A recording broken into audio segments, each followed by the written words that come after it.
জনাব আব্দুল করিম, জিডিএমের সম্মানিত executive director. পিতা মৃত আব্দুল খালেক শেখ এবং মাতা মৃত নুরুন্নাহার।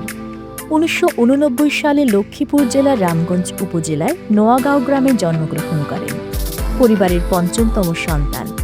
২০০৮ সালে রামগঞ্জ সরকারি কলেজ থেকে এইচএসসি পাশ করেন। বৈবাহিক জীবনে এক কন্যা সন্তানের জনক। ২০২৩ সালের ডিসেম্বর মাসে জিডিএমে ব্যবসা শুরু করেন।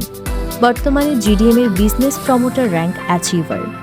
জিডিএম থেকে স্বপ্ন ৫০ জন ডিস্ট্রিবিউটরকে অর্থনৈতিক মুক্তি অর্জনের দায়িত্ব পালন করা, সামাজিক স্বপ্ন এবং ভবিষ্যৎ পরিকল্পনা, দাতব্য চিকিৎসালয় করা, একটি সামাজিক সংগঠন তৈরি করা, দরিদ্র ছাত্রছাত্রীদের পড়াশোনায় সহযোগিতা করা।